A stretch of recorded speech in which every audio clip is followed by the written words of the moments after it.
Rain falls heavy on the city streets. Neon lights blur against the wet pavement as a man in a worn-out suit hurries through the crowd.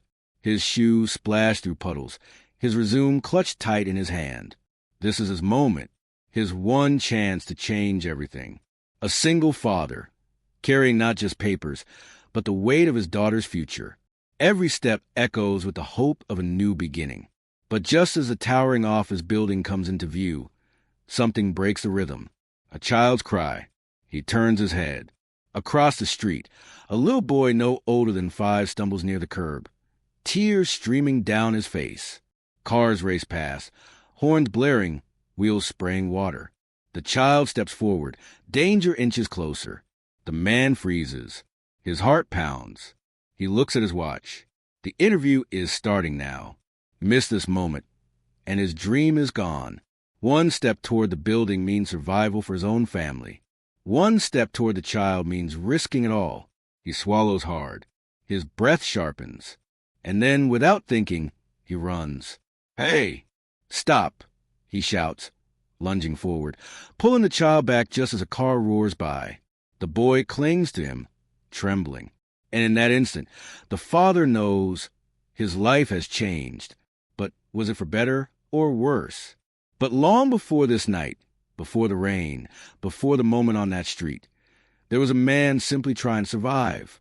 His name was Daniel, a father, a husband once, until illness stole the love of his life and left him to raise their daughter alone. The silence of the house after her passing was unbearable. Plates stacked neatly on a table for 2, now meant for 1. A bed too wide, a laughter gone. Yet in the middle of his grief stood a little girl with bright eyes. Emily, his reason to keep moving when everything inside him wanted to stop. Daniel worked wherever he could, carrying boxes at warehouses, cleaning up construction sites, fixing fences for neighbors. The kind of work that left his hands calloused and his body aching. Many nights he skipped dinner, so Emily could eat her share. He told her he wasn't hungry, but she always noticed the way he looked at her plate. "Daddy," she whispered once, sliding half a sandwich toward him, "you need this more than me." He smiled weakly, pushing it back. "No, sweetheart, you're growing. You eat. I'm fine." He wasn't fine, but fathers rarely admit their hunger.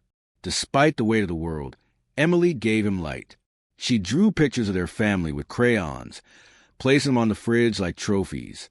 Sometimes she would sit by his side, holding his rough hand, and say, "One day, you'll get a big job, and we'll be okay." Her faith was stronger than his own. It was Emily who nudged him toward the interview.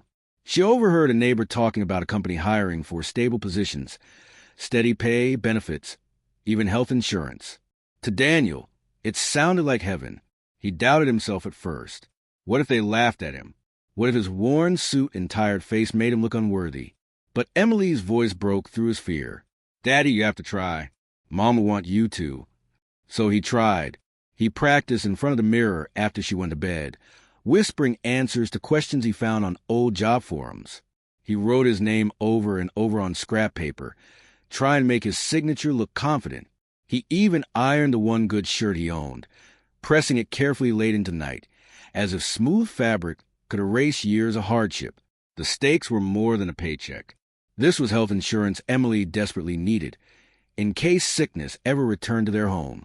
This was rent money that wouldn't vanish overnight. This was dignity, walking his daughter to school without the weight of shame on his back. Every sacrifice had led to this moment. Every empty stomach, every sleepless night, every whispered prayer. Emily noticed, even if he thought she didn't. One evening, she tugged at his sleeve while he sat staring at the bills spread across the kitchen table. "Daddy, when you get the job, can we buy ice cream every Friday?" He looked at her, startled, then laughed softly. "Ice cream every Friday?" She nodded with fierce determination. "Yes, because then I'll know we're really okay." That simple dream, that childlike faith, burned brighter in him than any paycheck ever could. He wasn't just chasing work. He was chasing hope. And so, when he left the house that morning, wearing his suit and holding his resume, Emily stood at the door like a soldier sending her hero off to war. She waved, her small hand trembling with excitement. "You can do it, Daddy," she shouted. For her, it was simple belief. For him, it was the heaviest mission of his life. Have you ever seen someone carry more than just themselves into a room?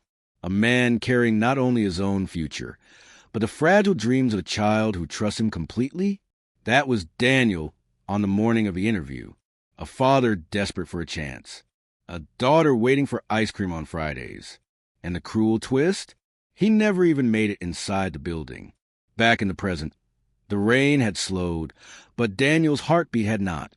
He held the child close until the boy's sobs softened into hiccups. Only then did the weight crash onto him. He was late. The interview was over. His one chance gone. He set the boy gently on the sidewalk, searching the faces of strangers for help. That's when a woman appeared at the edge of the crowd. She didn't run. She didn't scream. She walked with calm steps, her umbrella steady above her. Her eyes, sharp but kind, never left Daniel. The boy ran into her arms. She crouched low, smoothing his wet hair.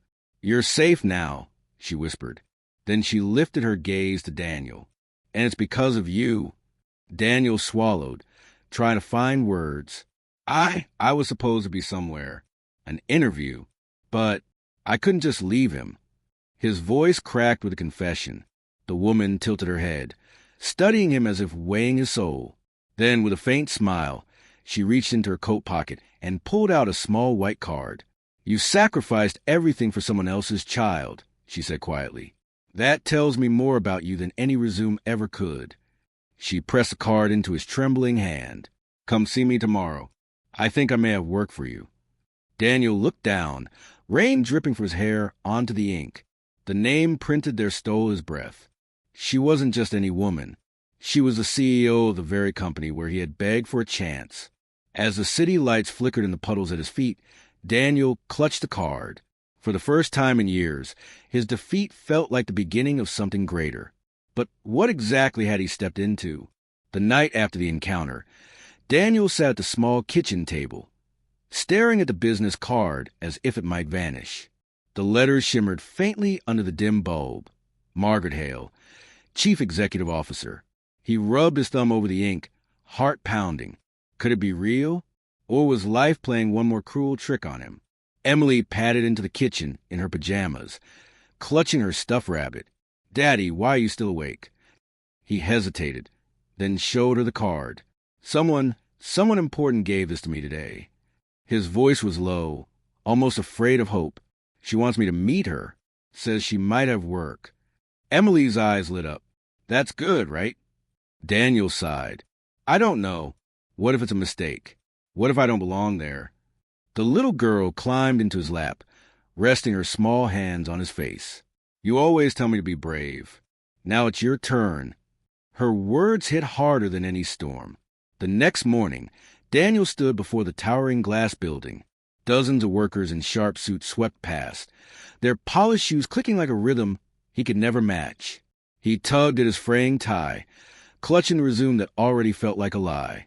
Inside, he was guided to a conference room where Margaret Hale waited.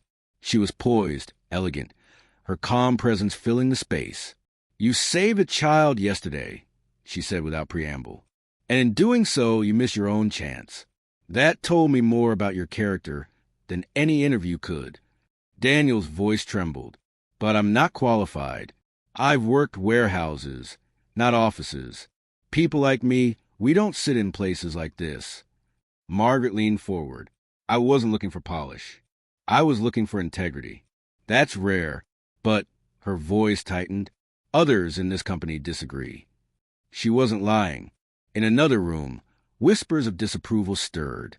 Members of the board muttered about his lack of experience. "He's unqualified. He'll embarrass us. He doesn't belong here." Even her own family, tied to the company for generations, questioned her decision. But Margaret stood firm. Skill can be taught. Integrity cannot. When Daniel was brought back in, she slid a folder toward him. "This isn't a handout. It's a probationary role. 3 months. You prove yourself, you stay. You fail, you leave. Do you understand?" Daniel nodded, fear and determination battling inside him. "Yes, I'll try. The first weeks were brutal. The office was a foreign world of glowing screens, endless emails, and acronyms he didn't understand. He fumbled with printers, mistyped documents, and wore the same faded suit day after day. Coworkers noticed. Some laughed quietly. Others whispered when he passed. Look at his shoes. He doesn't even know how to log in properly. Why did she hire him? Shame clung to him like a shadow. More than once, Daniel thought of quitting. But each night, Emily's voice renewed him. How was work, Daddy? She'd ask, eyes shining. He'd force a smile. Tough, but I'm learning. She'd squeeze his hand. That's what heroes do. They keep learning. Her belief became his armor. Margaret watched from a distance. She saw his mistakes, but she also saw something else, his persistence. He stayed late to redo reports, asked questions when others would hide their ignorance, and helped colleagues without expecting thanks. Slowly, the laughter around him began to fade. A few employees even softened, surprised by his humility. Still, doubt lingered. The test of his future came faster than expected. One morning, Margaret called him into her office. The walls of glass framed the city like a painting. She placed a binder on the desk. We have a major presentation for a potential client. I want you to prepare part of it. Daniel blinked. Me? But I've never done anything like that. Her tone was steady. I know. That's why it matters. I want you to tell our story, not just our numbers. You understand people in a way they don't. Fear surged through him. If he failed, it wouldn't just be embarrassment. It would be the end of this fragile chance. He thought of Emily, of promises whispered over bowls of noodles, ice cream Fridays, a future with light. All right, he said softly. I'll do it. The days leading up to the presentation blurred into sleepless nights. Daniel stayed late, poring over charts and slides, struggling to make sense of terms he barely understood. His suit grew more wrinkled, his eyes more tired. At home, Emily watched him hunch at the table. Papers spread like battle plans. You can do it, Daddy, she whispered, wrapping her arms around his shoulders. Just tell them the truth. He kissed her forehead. The truth? She nodded. Yes, you're good at that. Her innocence carried more wisdom than any manual. The whispers in the office grew louder as the day neared. He'll never manage it. The CEO is risking everything for him. What if he ruins a deal? Daniel heard them all, but he also heard Emily's voice in his mind. Be brave. The morning of the presentation, he stood before the mirror, adjusting his frayed tie. His reflection was tired, age beyond his years, but behind his eyes flickered something new. Resolve. At the company's grand boardroom, executives gathered. Suits gleamed, pens clicked, tension hummed. Margaret sat at the head of the table, watching quietly as Daniel walked in with trembling hands but a steady heart. This was it. 3 months of doubt, sacrifice, and whispers had led here. One presentation. One chance. If he failed, everything vanished. If he succeeded, a new life awaited. And as the projector lit up the screen, Daniel drew a breath, remembering his daughter's words. Just tell them the truth. The night of the gala arrived with a weight Daniel had never known. The ballroom gleamed with chandeliers, polished marble, and the hum of expensive laughter. Men and women in sharp suits filled the air with jargon and polished smiles. Daniel stood near the edge, tugging at the cuffs of his worn jacket, feeling like a shadow in a place of light. He was not meant to belong here. At least, that's what the voices in his head whispered. The company's presentation was underway, delivered by a seasoned executive. But midway, disaster struck. The speaker faltered, numbers crumbling on the screen, charts that didn't align. Murmurs spread to the crowd like wildfire. Investors shifted in their seats, unimpressed. At the head table, Margaret Hale's eyes sharpened. She turned toward Daniel. Daniel, she said softly, but firmly enough for him to hear. You'll finish it. His chest tightened. Me? His throat went dry. I can't. Not here. Her gaze held steady. Yes, you can. He took a step back, heart racing. Every instinct screamed to flee. What did he know about profits and margins? He was a warehouse worker, A single dad scraping by. He almost turned toward the exit, ready to vanish into the night. But then he remembered Emily's voice. You always tell me to be brave. Now it's your turn. And he remembered the child in the street.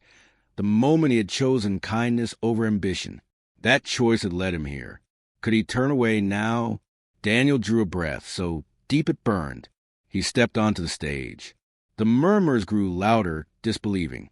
A man in a faded suit replacing the polished executive? He stared at the screen, then slowly closed the binder in front of him. His voice shook at first, but steadied as he spoke. I don't know much about graphs or numbers, he began, but I do know what it means to be responsible for more than yourself. To wake up every day knowing someone depends on you. To make choices that hurt you, but save someone else. The room stilled. Forks froze midway to plates. He continued, a business isn't just charts. It's trust. It's sacrifice. It's people depending on you the same way my little girl depends on me. And when you have people who trust you, you don't let them down. Not for profit, not for pride. You do what's right, no matter the cost. His words were simple. No jargon. No polish. But they carried weight, the kind born from lived pain. He told them about working nights to keep food on the table, about ironing one shirt until it shone, about choosing to save a stranger's child instead of chasing his own chance. Because in the end, he said, the measure of a person or a company is not what they gain, it's what they're willing to give. A silence followed so heavy, Daniel feared he had failed. He glanced toward the exit, already imagining the whispers of his foolishness. Then applause. A single clap, strong and steady, rose from Margaret at the head table. Others joined, hesitant at first, then louder, until the entire hall erupted in thunder. Executives who had doubted him moments ago now stood to their feet, moved not by numbers, but by truth. Daniel's eyes stung. He had spoken as himself, nothing more. And for once it was enough. Margaret walked to the stage, her expression soft yet fierce with pride. She placed a hand on his shoulder and addressed the room. This man, she said, her voice echoing through the chandeliers, was tested not in an interview but in life. And where many would have chosen ambition, he chose humanity. That is the kind of leadership we need. She turned to Daniel, her words slower, more personal. From this day forward, your place here is permanent, not because you fit in, but because you stood out. The applause swelled again, but Daniel hardly heard it. His mind raced only to one small figure waiting at home. Emily. He thought of her words, her faith, her promise of ice cream Fridays. And in that moment, under the golden lights of a world he never thought he'd touch, Daniel realized. His values, once seen as weaknesses, had become his greatest strength. The man who once walked in with nothing now carried dignity. And for the first time in years, the future looked bright. Weeks turned into months, and Daniel's world began to shift. The kitchen table that once held only bills now carried little joys. Emily's favorite cereal, a vase of fresh daisies she insisted on buying because they make the room happy. Ice cream Fridays became a ritual, her laughter filling the small apartment like music. For the first time in years, Daniel no longer lay awake at night counting coins. He tucked Emily into bed knowing that tomorrow was safe, that her future was no longer built on hope alone, but on stability. At the company, Daniel grew into his role. He was no longer the man in the faded suit being whispered about. He was respected, valued, not for his polish, but for his honesty. Every project he touched carried the weight of someone who knew what it meant to be trusted. And Margaret Hale, the CEO, found something too. In Daniel, she saw her grandmother's vision come alive again, that true leadership was not about resumes or pedigrees, but about heart. By giving Daniel a chance, she wasn't just changing his life. She was honoring her family's legacy. One rainy evening, Daniel walked home with Emily skipping beside him, her small hand in his. He looked up at the sky, remembering the night it had all begun. One act of kindness on a rainy street had changed 2 lives forever. And perhaps it reminds us all of this. Sometimes the real interview isn't in the office. It's in the choices we make when no one is watching.